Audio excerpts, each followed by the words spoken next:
16.0 de 2026, nous sommes dans la 4e année, jour 358 depuis le début de l'invasion totale.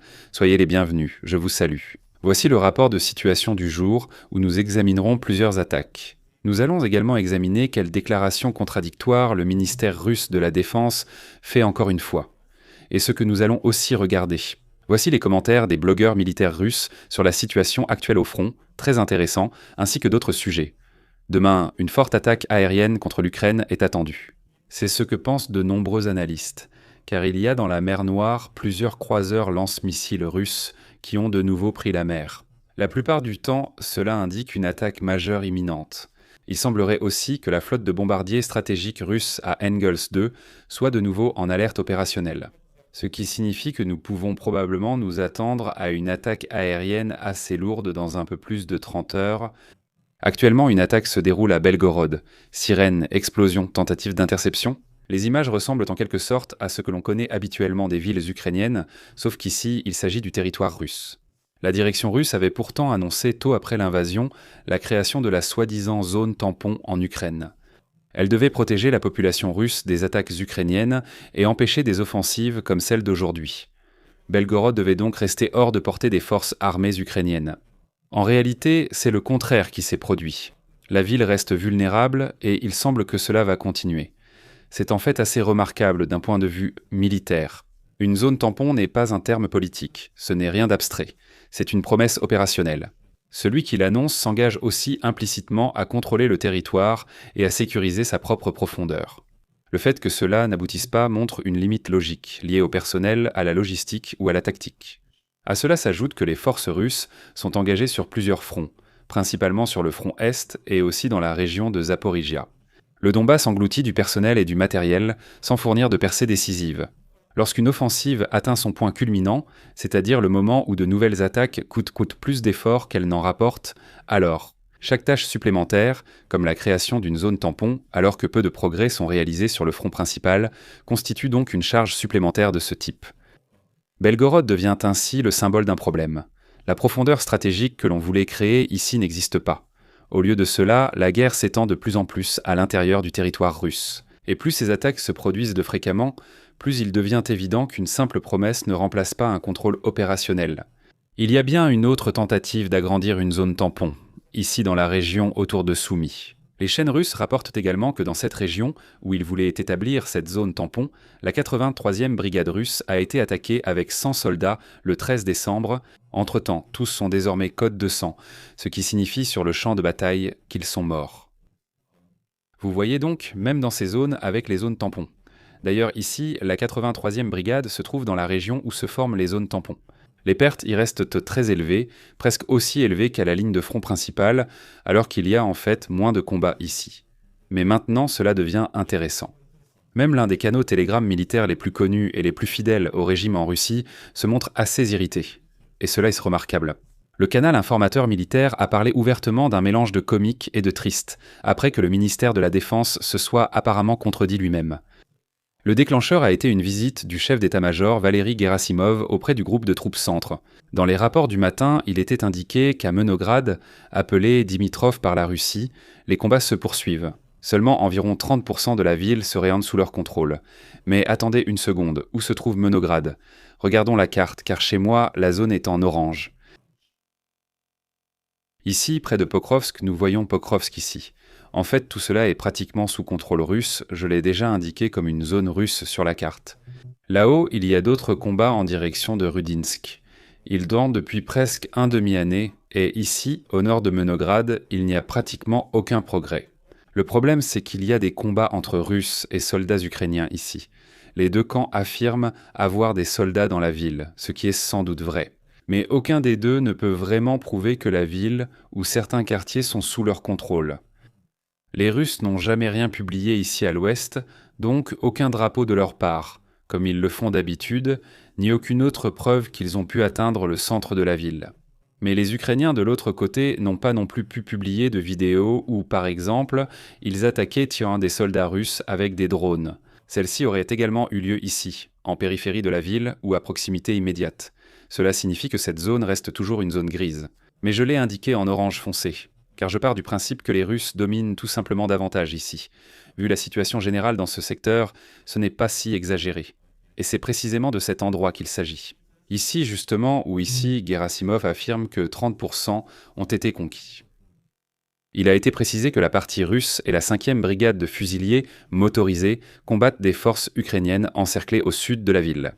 Ils évoquent donc un encerclement de ces forces, impliquant qu'ils contrôlent déjà tout le nord de ces combats, sinon il ne s'agirait pas d'un encerclement. Le problème est cependant le suivant. Déjà le 31 décembre 2025, le ministre de la Défense Andrei Belousov avait officiellement félicité cette brigade pour la libération complète de Monograd. À l'époque, il était question de la conquête totale de la ville, sans aucune restriction, pas comme maintenant. L'explication actuelle paraît banale mais reste révélatrice. Aucune vidéo récente de la visite de Gerasimov n'a été publiée, seulement d'anciennes images du 9. La vidéo du 9 décembre a donc été rediffusée et présentée comme récente. Cela a fait réapparaître dans les actualités l'ancienne déclaration sur ce contrôle de plus de 30%. En effet, ils ont utilisé exactement le même extrait vidéo. Quelques heures plus tard, le ministère de la Défense aurait tenté de retirer l'information, supprimant ou modifiant des publications et en publiant de nouvelles. Ce qui paraît d'abord une erreur embarrassante est en fait intéressant stratégiquement. Dans une guerre où le contrôle de l'information est un élément central, de telles contradictions ne devraient normalement pas exister. Quand les autorités annoncent d'abord une conquête totale, puis admettent involontairement le contraire, cela nuit à leur crédibilité, même auprès de leur camp. Et à propos de la guerre de l'information, il manque encore environ 6 abonnés pour atteindre les 74 000. Donc, si vous ne l'avez pas encore fait, n'hésitez pas à me rendre ce service gratuit afin de permettre à la couverture de continuer chaque jour. Des blogueurs militaires russes alertent sur une offensive ukrainienne près de Stepnoursk. Selon leur récit, les forces ukrainiennes repoussent peu à peu les unités russes dans cette zone. Le ton est inhabituellement défensif et ils évoquent pourtant des difficultés croissantes. Le lieu des attaques se trouve un peu plus au nord de l'ancien réservoir de Tchokova. Après la destruction du barrage, le réservoir s'est en grande partie asséché. Théoriquement, la large section désormais peu profonde constitue un obstacle naturel d'environ 20 km, mais en pratique, cet espace ne semble pas offrir de ligne de défense stable. Les chaînes russes rapportent des attaques aériennes et de drones, nettement plus intenses, signe que l'Ukraine cherche à exploiter cette zone ouverte difficile à fortifier.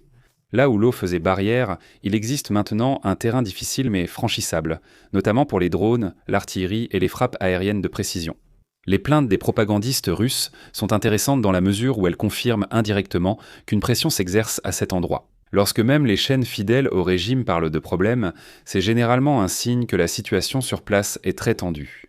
Il n'est pas encore clair si cela aboutira à une percée majeure, mais il est évident que ce secteur devient un nouveau point chaud actif, et la partie russe y est moins solidement établie qu'elle ne voudrait le faire croire.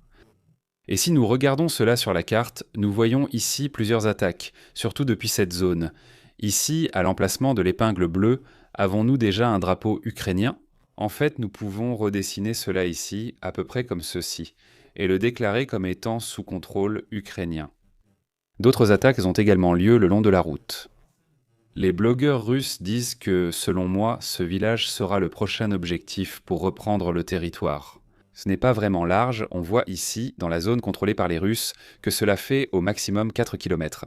Si les Ukrainiens les contrôlent, ils isoleront d'abord les unités russes dans la zone d'eau, incapables de fuir car elles ne peuvent pas traverser l'eau.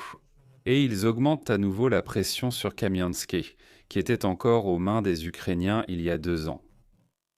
Regardons donc ces chasseurs aériens modernes, sans pilote et uniquement sous forme de drones. 3 drones intercepteurs ukrainiens prennent en chasse un drone kamikaze russe Shahed. Dans les premières secondes, on voit les 2 autres drones intercepteurs du point de vue du 3e. Après un tir réussi, le Shahed explose en plein vol. L'onde de choc atteint même l'un des drones intercepteurs qui vole au loin et le déséquilibre visiblement.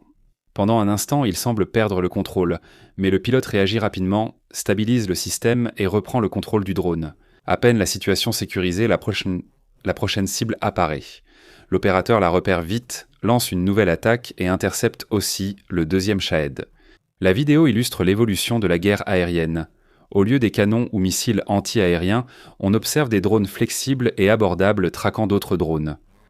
Vitesse, temps de réaction et contrôle précis remplacent les anciens systèmes lourds, autrefois très coûteux, notamment pour les missiles et leurs munitions. Et si quelqu'un dit maintenant que le Jeopard peut aussi abattre le Shahed à moindre coût, il a tout à fait raison avec cette affirmation. C'est vrai, abattre un Shahed avec un bon félin allemand est également bien moins cher que d'utiliser un missile de défense aérienne. Mais un seul tir du Jeopard coûte près de 560 €, et comme il possède des canons jumelés, il faut tout de suite compter le double. Cela signifie qu'avec une seule salve, chaque tir peut quand même atteindre un peu plus de 10 000 €, même si l'on est très précis. Là, 3 drones intercepteurs, dont tous n'ont même pas été nécessaires, sont bien plus économiques, pilotes de drones, et nous restons justement sur les drones. Des gardes-frontières ukrainiens ont découvert un obusier automoteur russe S-219. Le canon automoteur de 152 mm était caché dans un abri. Ce qui est très frappant, bien sûr, c'est que la trappe était ouverte. Le 2S-19 est l'un des systèmes d'artillerie russe les plus importants. Elle tire des obus de 152 mm à longue distance et est régulièrement utilisée pour soutenir des offensives ou pour attaquer des positions ukrainiennes. De tels systèmes sont essentiels pour la Russie, car la guerre est fortement marquée par l'artillerie. Surtout, la doctrine russe repose ici en partie sur une supériorité de l'artillerie. La découverte de l'obusier, malgré sa dissimulation, montre que le champ de bataille est constamment surveillé. Les drones repèrent aussi bien les cibles mobiles que les systèmes stationnés à l'arrière. Une trappe ouverte indique également que le véhicule a soit été utilisé récemment. Mais je ne pense pas que ce soit le cas, car on ne voit aucun soldat à cet endroit.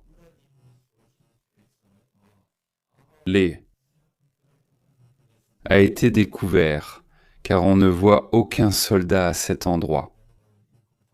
Et les gardes se protègent les uns les autres. Et oui, pourquoi? Merci à tous les membres de la chaîne, à l'équipe des algues, ainsi qu'au lieutenant-colonel Renek, Silla, Dietrich, Freddy et Meyerhofer. Abonnez-vous, likez, commentez et à bientôt pour un nouveau rapport.